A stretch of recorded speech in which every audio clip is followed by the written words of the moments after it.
Espace TV, le 22h.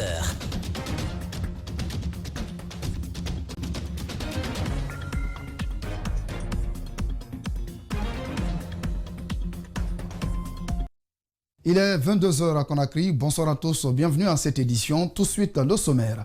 Clôture de la première session inaugurale de la 9e législature. 4 lois organiques ont été votées, des conventions financières ratifiées. Plusieurs membres du gouvernement et présidents d'institutions républicaines ont pris part à la dite session. Réseau routier, les activités de rénovation des principaux axes routiers de la capitale se poursuivent. C'est une initiative du ministère des Travaux publics. Elle vise à faciliter la fluidité de la circulation, constat dans ce journal. L'Algérie récupère lors d'une cérémonie militaire solennelle les restes de 24 de ses combattants tués au début de la colonisation française au 19e siècle. Un geste d'apaisement dans les relations franco-algériennes.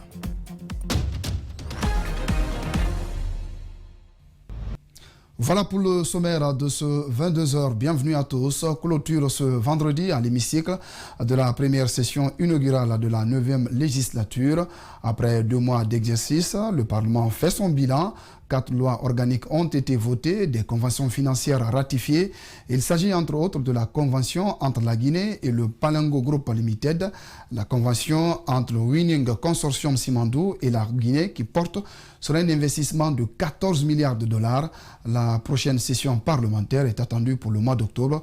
On fait le point avec Al-Seli Bari et El Haj Aliouba. Presque seul au niveau de l'hémicycle, avec 2 tiers, la 9e législature dirigée par le RPG Arc-en-Ciel fait son premier bilan après 2 mois d'exercice.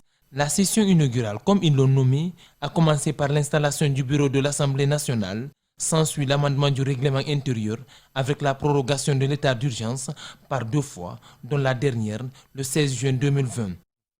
On a eu des conventions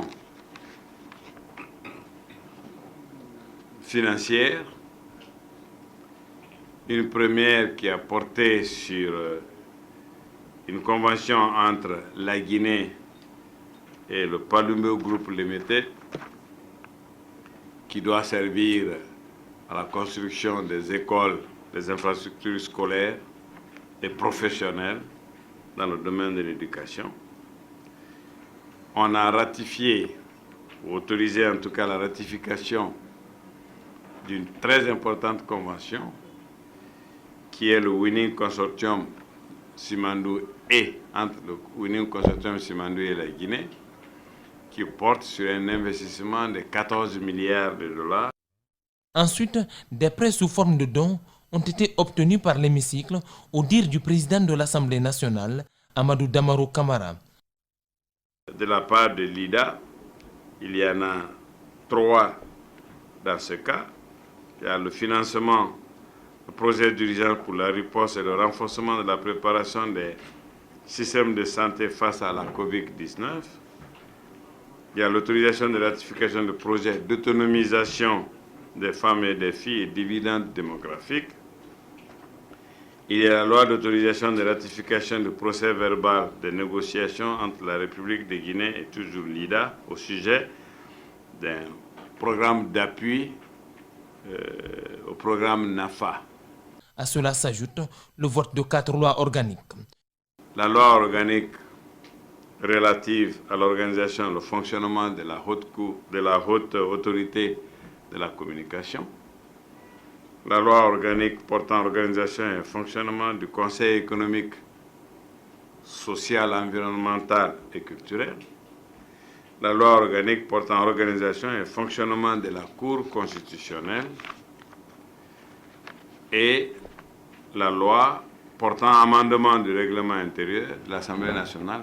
Si la loi sur le code électoral devrait faire partie des textes à étudier, le président de l'Assemblée nationale affirme que les députés se confondent au traité sous-régional que la Guinée a ratifié, un traité qui stipule que le code électoral ne doit pas être révisé à moins de 6 mois d'une élection. Et puis en bref et en image, drame de la circulation, au moins 5 morts dans un terrible accident de la circulation survenu cet après-midi à Bawa. localité relevant de la préfecture de Bofa. Comme vous le constatez sur ces images, ce sont 2 véhicules de transport en commun qui sont entrés en collision. Je rappelle que 5 personnes ont trouvé la mort lors de ce terrible accident, comme vous le constatez sur ces images. Le FNDC compte manifester le 20 juillet après le report de sa marche qui était prévue le 8 juillet, ce qui ne laisse pas indifférent des observateurs. Certains, face à cet appel, s'interrogent sur les raisons dorénavant de cette organisation. Ils appellent les membres à surseoir à tout mouvement pendant cette période de crise sanitaire. C'est le cas de Sékou Doré, coordonnateur du RASGI, qui prône l'apaisement. On le suit dans ce élément de reportage. Le FNDC, toujours déterminé à en découdre avec le pouvoir en place.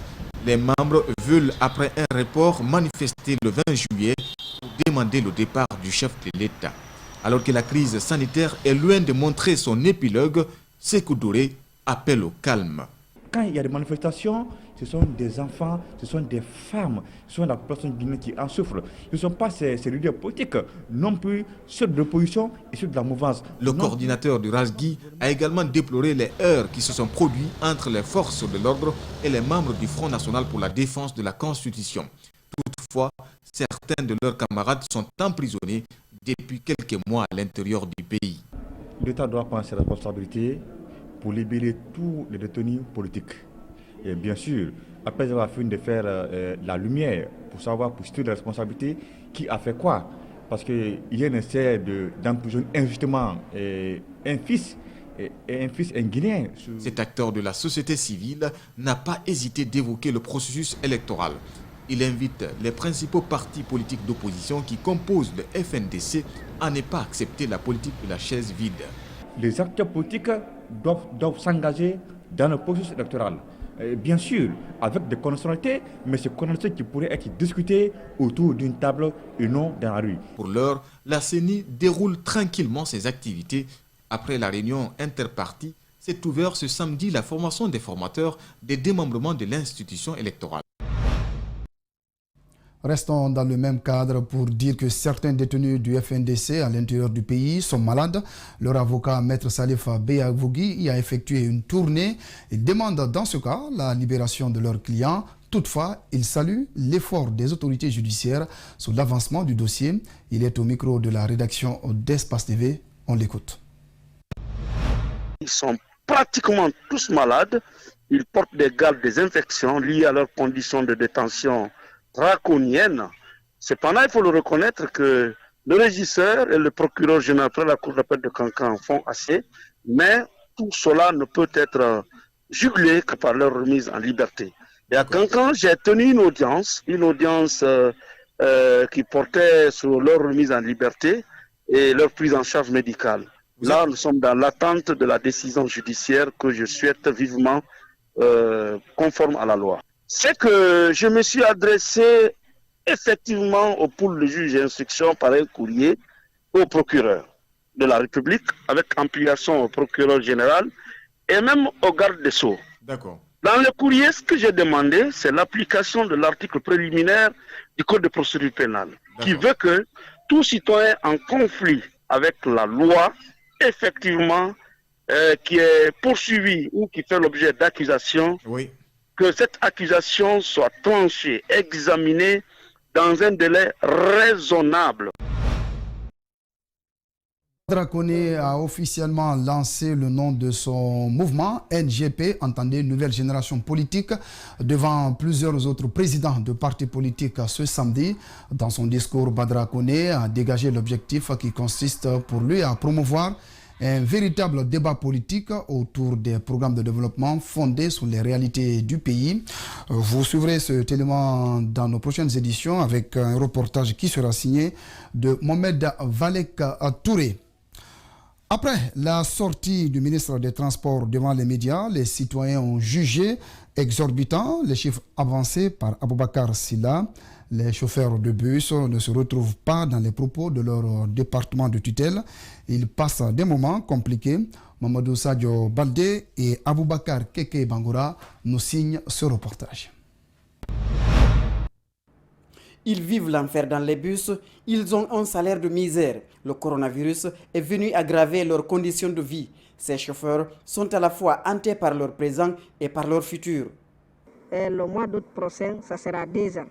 Mais jusqu'à présent, nous, on n'a pas enregistré à la Caisse nationale de la sécurité sociale. On n'a pas de primes de transport.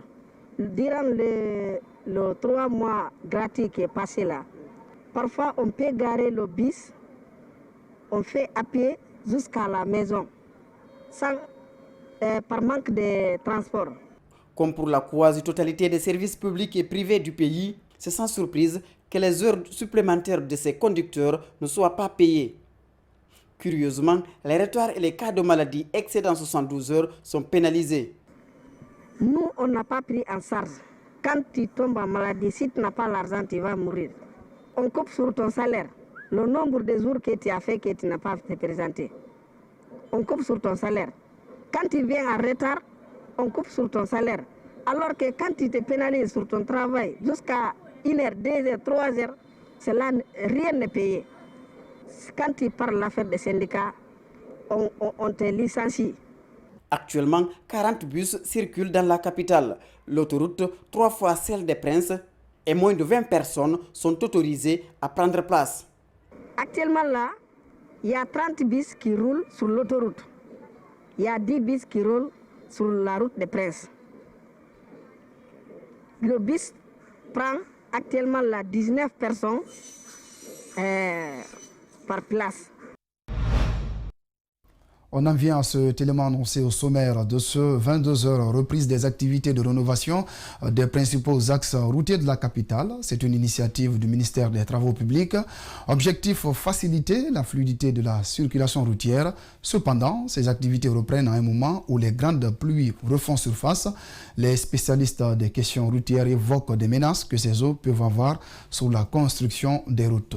Justin Leno, Aboubakar Din Kamara pour le constat.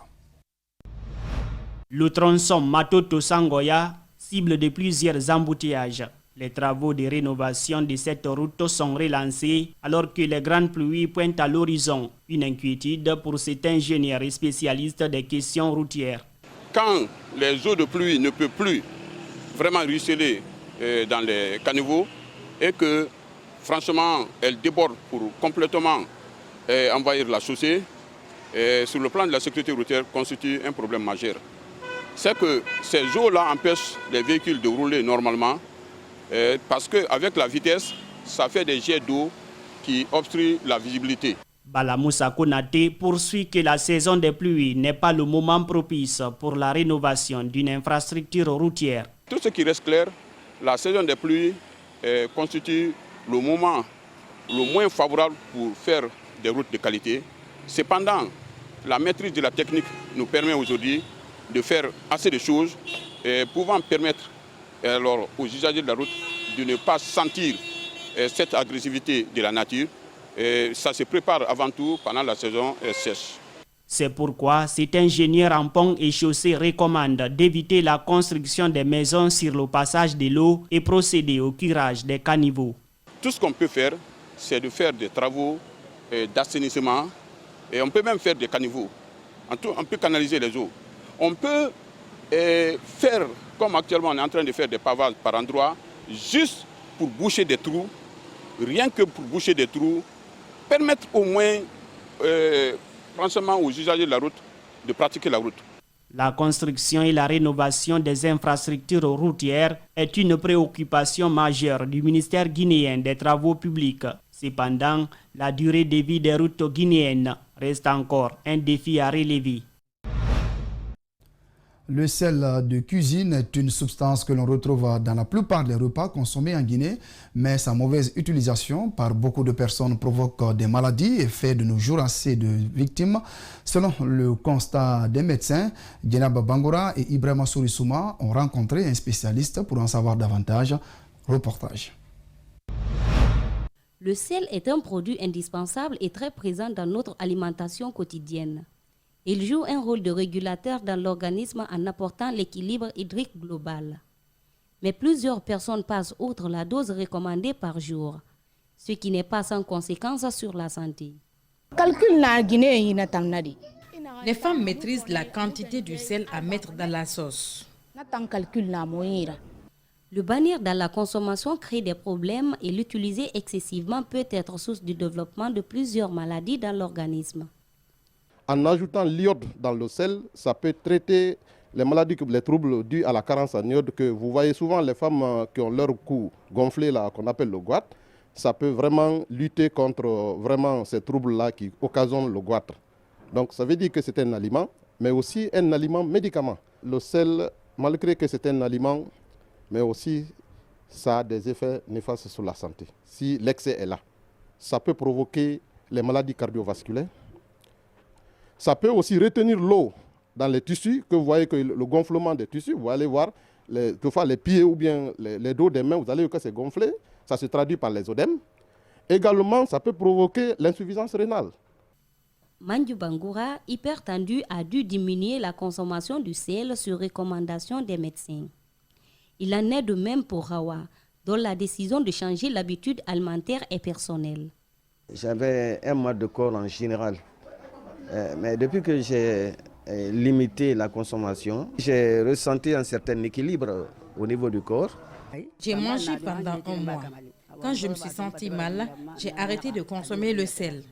Pour une meilleure santé, il faut un changement d'habitude, insiste le médecin. À l'en croire, le sel tue plusieurs personnes à travers le monde à cause de l'hypertension. À Lansana École, dans la commune de Matoto, les habitants sont confrontés à un enclavement. Les accès sont difficiles face à une telle situation. Les habitants invitent le conseil de quartier à trouver une solution à cette triste réalité. Certains voient par ailleurs les constructions anarchiques occasionnées par ce dernier. Djibril Ba, Aboubakar Din Kamara. Une route qui est objet de controverse. Les habitants de Lansana École n'en peuvent plus. Elle est obstruée par un particulier appuyé par le président du conseil des quartiers selon les plaignants. Ce qui pour eux complique davantage les accès. Parce que quand tu es chef, c'est pour défendre la cause de ta population. Tout ce qui est de leurs droits, de les faire rentrer dans leurs droits. Mais si vous le privez de leurs droits, je ne sais pas quelle responsabilité dont vous vous détenez en ce moment.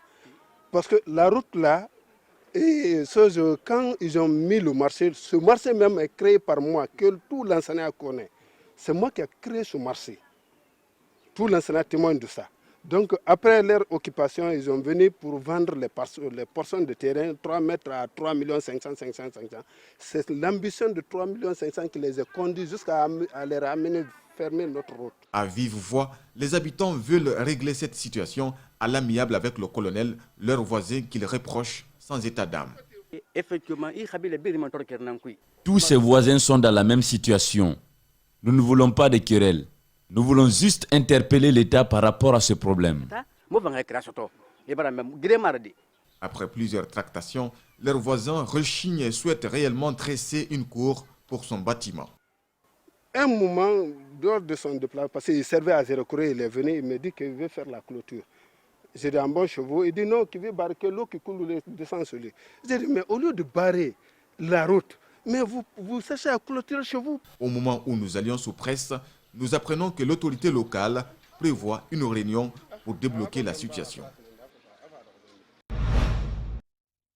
Un poste de santé sans toilette ni fosse septique et d'eau potable. Nous sommes dans le district de Soulou, situé à 37 km de la préfecture de Gawal. Les agents de santé de ce poste de santé donc sollicitent des moyens de déplacement pour être plus près de leurs patients. Aliouba y a séjourné. Mamadou Sadio Baldé commente ces images.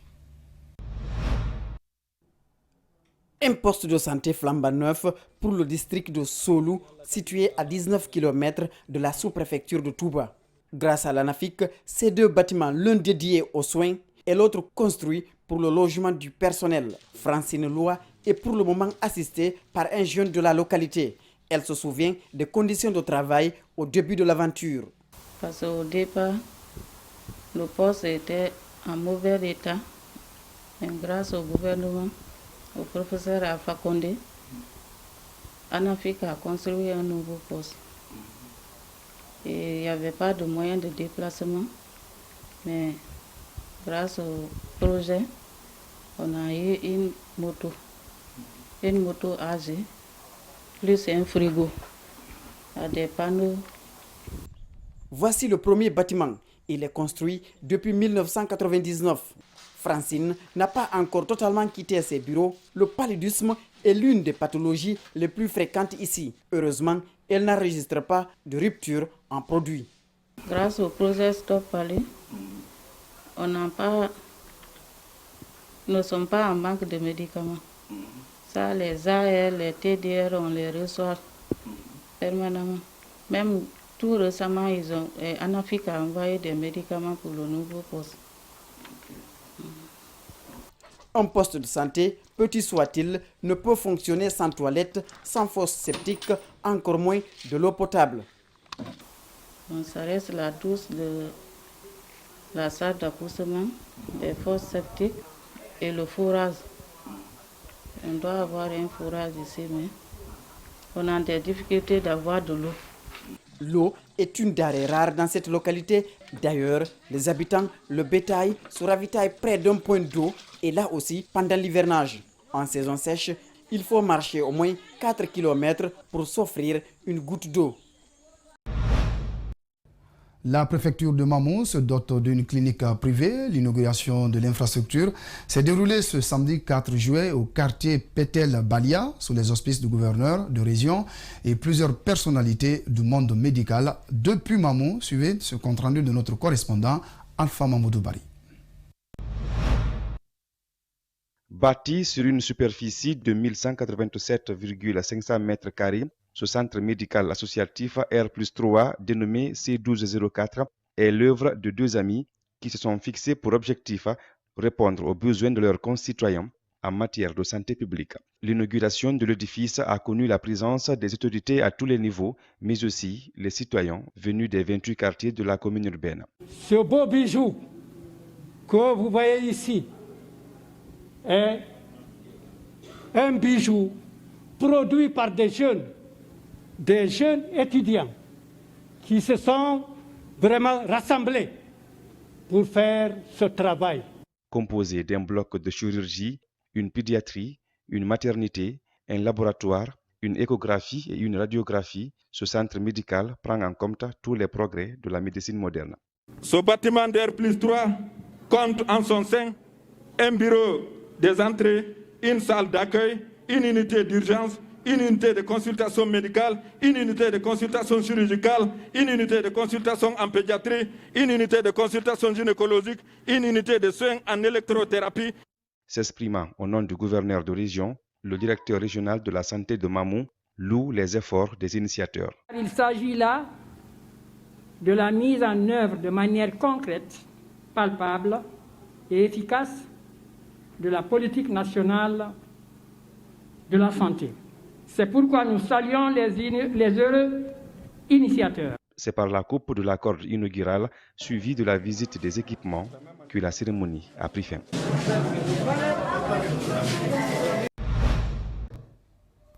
Le réseau des caisses populaires d'épargne et de crédit de Guinée, Yetemali, améliore encore ses services vis-à-vis de ses clients. Les responsables ont en effet lancé ce vendredi une plateforme appelée Mbalia qui permet à ces derniers de connaître le fonctionnement du réseau sans le moindre déplacement. Les personnes présentes à la cérémonie pour l'occasion ont suivi une projection de la plateforme. Djibril Ba et Mohamed Aloussen Kamara nous signent ce public reportage. La plateforme Mbalia, voilà un nouvel outil que les clients de Yetemali doivent s'en servir. L'idée d'une telle innovation a germé bien avant la pandémie de Covid-19. Sa mise en place pendant cette période est une opportunité selon les concepteurs. Cette maladie à coronavirus qui mine notre société, nous avons jugé bon d'anticiper sur ce plan d'action. C'est la raison pour laquelle nous avons mis en place cet outil. Le choix du nom Mbalia pour la plateforme n'est pas un fait du hasard. Avant sa dénomination, plusieurs tractations ont prévalu.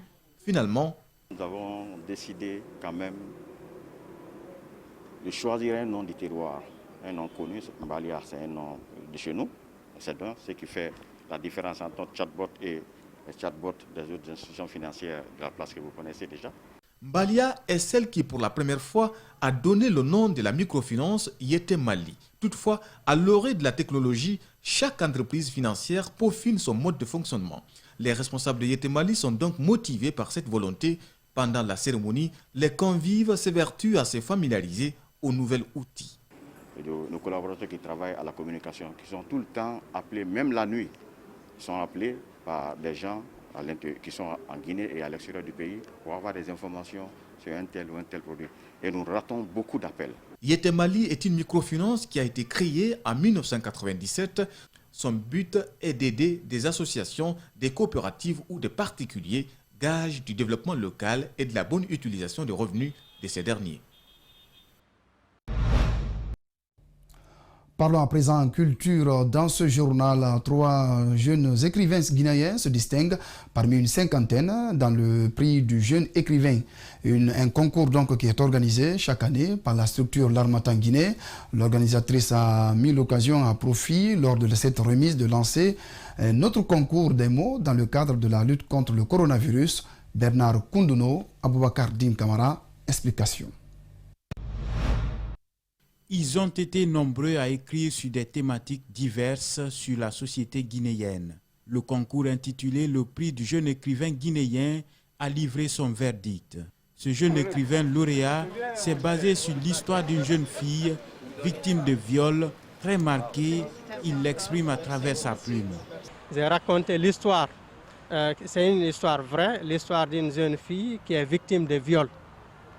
Voilà, et qui a tout perdu à cause de ça, qui a perdu ses rêves d'études à travers ça, voilà, et finalement qui a abandonné l'école. L'évaluation a connu l'élimination d'une vingtaine de jeunes écrivains. Cet autre écrivain, très engagé, n'est pas à sa première pour se faire remarquer parmi les 3 gagnants. Et si vous remarquez très bien, la thématique du concours, c'était sur le livre. Et le livre aujourd'hui peut constituer un élément essentiel aujourd'hui au développement. L'Harmattan Guinée entend maintenir la cadence. Il prévoit dans ce mois de juillet un autre concours dont l'objectif est de lutter contre le coronavirus par les mots. Tous les genres sont permis selon Sansi Kabadiakité. C'est la partition culturelle, mais spécifiquement dans le domaine du livre que nous voulons mettre en face du monde. Parce que chacun de nous est en train aujourd'hui de jouer une partition dans la lutte contre ce virus-là. Donc les professionnels du livre, les écrivains, les éditeurs, nous nous impliquons à travers ce qu'on sait faire. L'écriture reste le moyen de communication qui représente le langage à travers l'inscription de signes sur les supports variés. Voilà une belle initiative de la maison d'édition L'Harmattan en Guinée. À présent, abordons le volet Afrique et international de ce journal. En Algérie, l'Algérie donc récupère lors d'une cérémonie militaire solennelle les restes de 24 de ses combattants tués au début de la colonisation française au XIXe siècle. Après leur restitution par la France, un geste d'apaisement entre les 2 pays. Suivez. Les restes des combattants anticoloniaux enfin rendus par la France à l'Algérie. Un Hercule C-130 transportant les restes mortiers des crânes s'est posé sur l'aéroport Ouari Boumedienne à Alger en début d'après-midi vendredi, accompagné par des chasseurs Sukhoi Su-30 de l'armée algérienne. Les cercueils conservés depuis le 19e siècle dans les collections du Muséum national d'histoire naturelle de Paris ont été accueillis solennellement par le président algérien Abdelmajid Tebboune et le nouveau chef d'état-major, Saïd Changria. Recouverts du drapeau national, les cercueils des 24 martyrs ont été lentement portés par des soldats munis de masques sanitaires au son des 21 coups de canon. Le président américain Donald Trump affirme que les États-Unis assistent à une campagne impitoyable visant à effacer leur histoire lors d'un discours devant le Mont Rushmore avant une soirée de feux d'artifice à la veille de la fête nationale du 4 juillet. Je vous propose de suivre le président américain.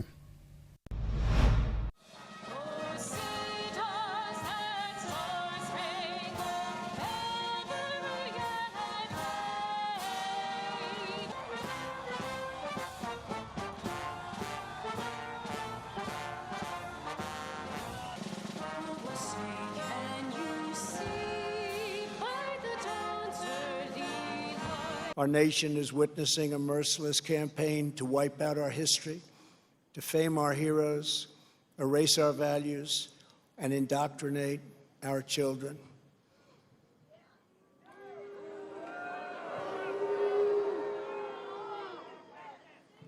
Angry mobs are trying to tear down statues of our founders, deface our most sacred memorials, and unleash a wave of violent crime in our cities. Ainsi s'achève cette édition réalisée par Djibril Ba. Merci de l'attention. Bon week-end à tous sur Espace TV.